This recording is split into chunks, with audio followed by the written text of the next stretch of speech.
भारत माता की, छत्रपती शिवाजी महाराज की, धर्मवीर छत्रपती संभाजी महाराज की, जय भवानी, जय भवानी, जय जय जय जय जय भवानी, जय जय जय जय जय शिवाजी। हिंदवी स्वराज्याचे सरसंस्थापक छत्रपती शिवरायांना मानाचा मुजरा करतो। भारतीय राज्यघटनेचे शिल्पकार भारतरत्न डॉक्टर बाबासाहेब आंबेडकर यांना मानवंदना अर्पित करतो। आज या ठिकाणी सावित्रीच्या लेकी मोठ्या प्रमाणात उपस्थित आहेत, ज्यांनी खऱ्या अर्थानं स्त्री शिक्षणाची मुहूर्तमेढ रोवली। त्या क्रांतीज्योती सावित्रीबाई फुले यांच्या चरणी देखील नमन करतो। आज मंचावर उपस्थित असलेले आपले मुंबईचे अध्यक्ष आशिष शेलारजी, मंगलप्रभात लोढाजी, प्रवीण दरेकरजी, मनीषाताई चौधरी, विद्याताई ठाकूर, भारतीताई लवेकर, विजयाताई रहाटकर, पराग अळवणीजी, अमित साटमजी, प्रसाद लाडजी, कालिदास कोळंबकरजी, अतुल भातकळकरजी, राजन सिंहजी, चित्राताई वाघ, शीतलताई गंभीर, शलाकाताई साळवी, संजयजी उपाध्याय आणि या कार्यक्रमाकरता विशेष मेहनत घेणारे मुरजीभाई पटेल, या ठिकाणी मंचावरील सर्व मान्यवर आणि उपस्थित अगदी थोड्या संख्येत उपस्थित असलेले माझे बंधू आणि संपूर्ण महाराष्ट्रातून लिंकच्या माध्यमातून या सभागृहाशी जुडलेल्या, माझी बायको पण जुडली आहे ती सोडून, माझ्या सगळ्या भगिनींनो, माझ्या सगळ्या लाडक्या बहिणींनो, मी तुमचे मनापासून आभार मानतो। जे प्रेम रक्षाबंधनाच्या निमित्ताने तुम्ही दिलाय, या प्रेमाचा मला कधी उतराई व्हायचंच नाहीये। जन्मभर याच प्रेमात मला ठेवा, एवढीच विनंती तुम्हाला मी करतो। आज खरं म्हणजे जेवढ्या आमच्या बहिणी आतमध्ये आहेत, मी आलो तेव्हा तेवढ्याच बहिणी बाहेर उभ्या होत्या।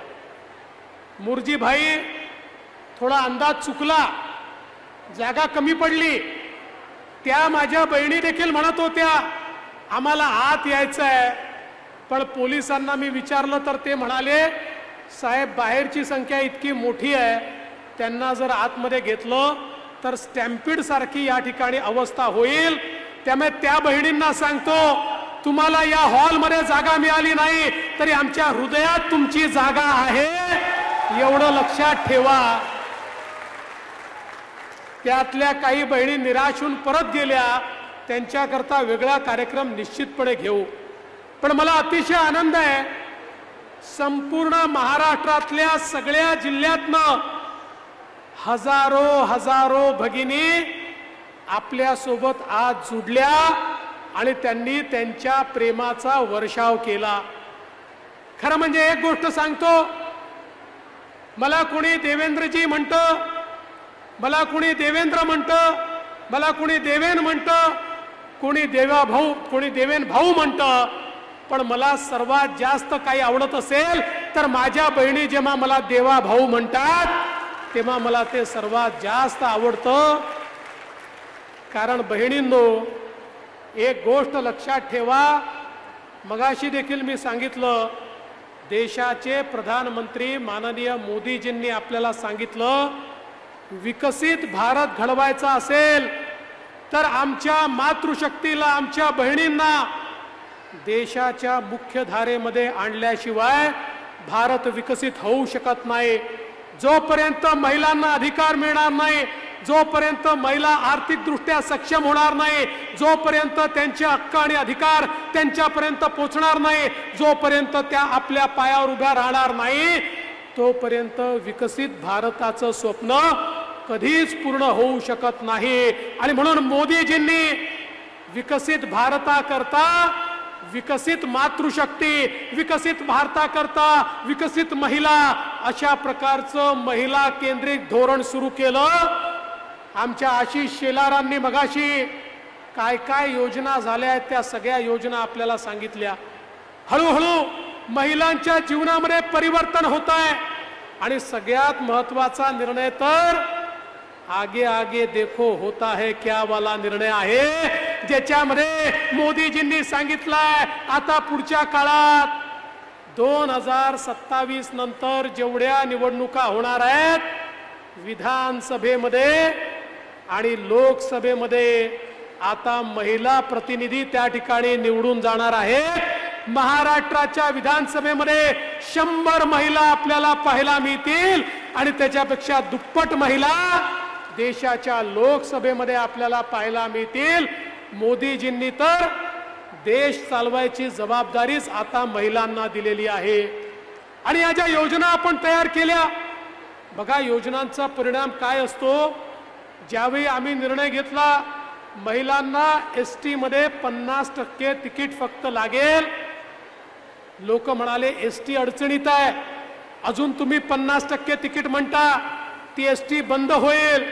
पण महिलांची ताकद काय असते त्यांना माहिती नव्हतं। महिलांनी असा प्रवास करणं सुरू केलं की अर्ध तिकीट देऊ नये, तोट्यात असलेली एसटी फायद्यामध्ये आली। इतक्या मोठ्या प्रमाणात महिला त्याच्यामध्ये प्रवास करू लागल्या।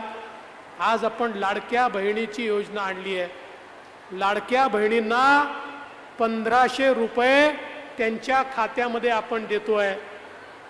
या राज्यामध्ये काही नेत्यांना असं वाटतं की लाडकी बहीण योजना ही कशा करता आली, या योजनेला ते त्या ठिकाणी रोज शिव्याशाप देतात। या योजनेच्या विरुद्ध हे लोक कोर्टामध्येही गेले, कोर्टाने फटकारल्यानंतर योजना कशी डिरेल होईल असा प्रयत्न केला, मग सांगितलं योजना बंद होईल।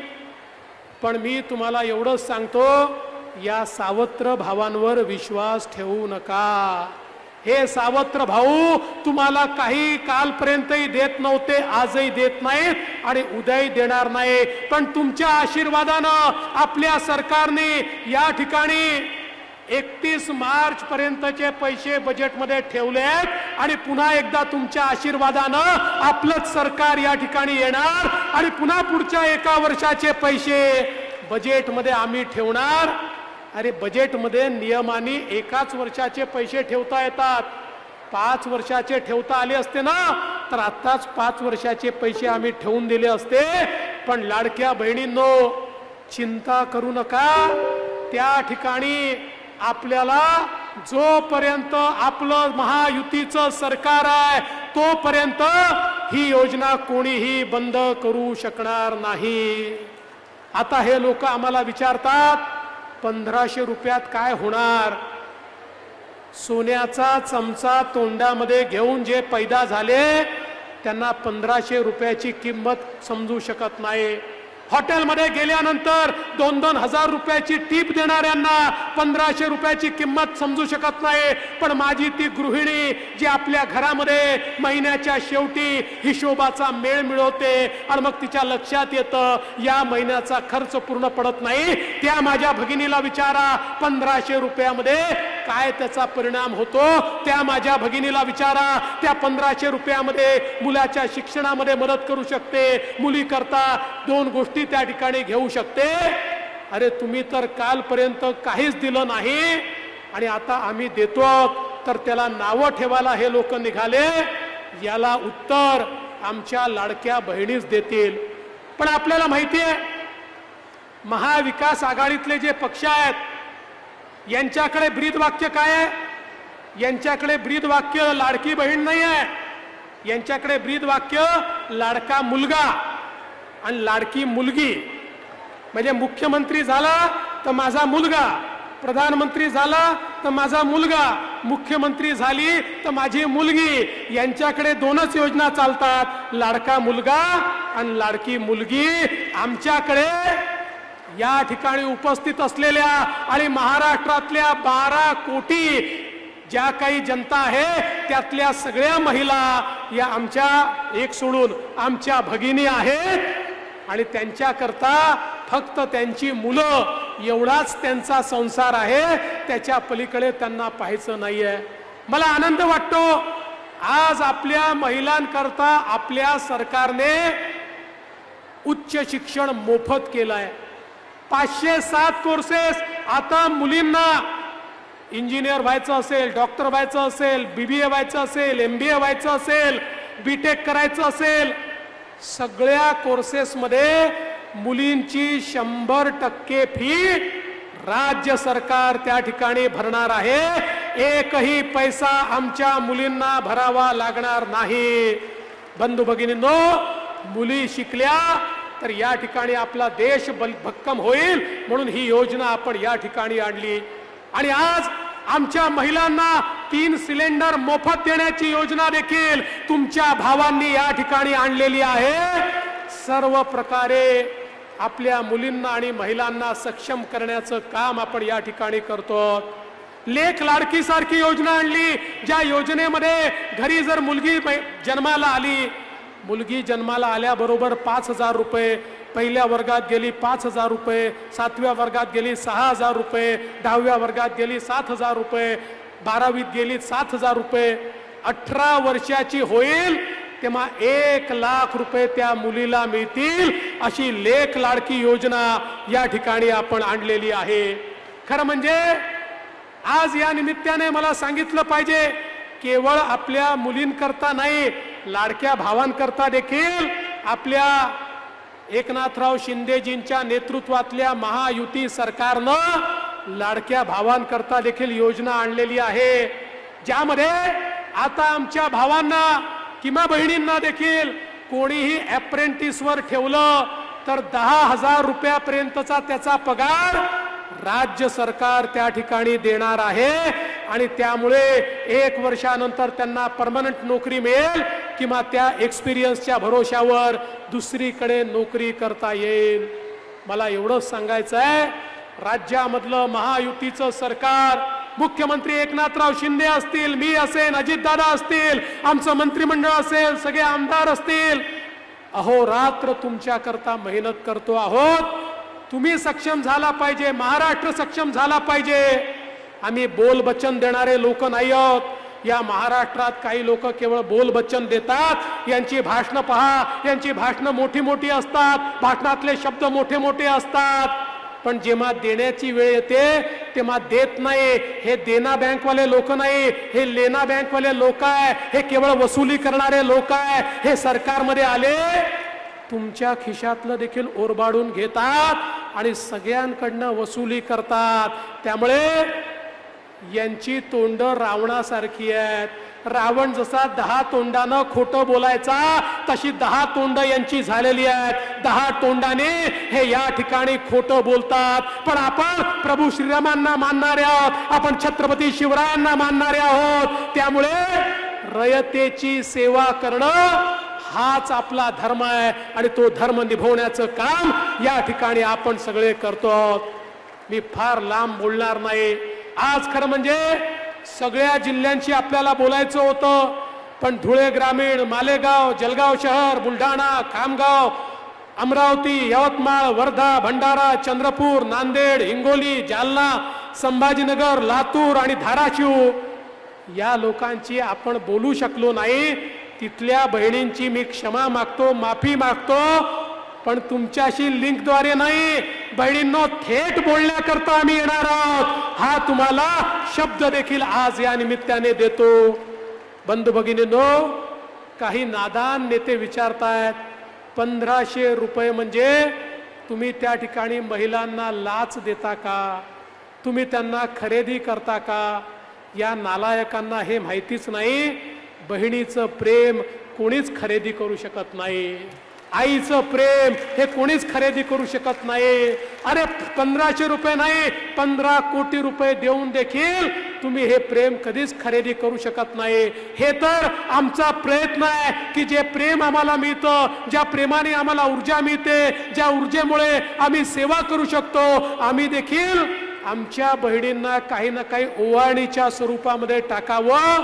आणि बहिणींनो, आता ही ओवाळणी दर महिन्यामध्ये तुमच्यापर्यंत तुमचे भाऊ पोचवल्याशिवाय राहणार नाही, हा विश्वास तुम्हाला देतो. पुन्हा एकदा रक्षाबंधनाच्या खूप खूप शुभेच्छा तुम्हाला देतो. आणि विशेषतः मुरजीभाई तुमचं, चित्राताई तुमचं आणि आमच्या मुंबईच्या सगळ्या महिला आघाडीचं मनापासून अभिनंदन करतो. इतका सुंदर सोहळा तुम्ही या ठिकाणी आयोजित केला आणि माझ्या बहिणींची मला भेट घालून दिली. थोड्याच्याच बहिणी भेटल्या तर हात भरून गेला, सगळ्या बहिणी भेटल्या तर माझी काय अवस्था होईल. त्यामुळे ज्या बहिणी भेटू शकल्या नाहीत त्यांचीही राखी मला मिळाली. आणि ही राखी एक असं कवच आहे, जे कवच मला त्या ठिकाणी कोणी काहीही करू शकणार नाही. तुमचं कवच मला मिळालं आहे, बहिणींचं कवच मला मिळालेलं आहे. आता हे कवच घेऊन पुन्हा एकदा मैदानात जातो आणि तुमच्या करता संघर्ष करून पुन्हा तुमच्या करता वेगवेगळ्या योजना घेऊन येतो. एवढंच या प्रसंगी बोलतो आणि माझं बोलणं संपवतो. धन्यवाद. जय हिंद, जय महाराष्ट्र, छत्रपती शिवाजी महाराज की जय. एबीपी माझा, उघडा डोळे बघा नीट.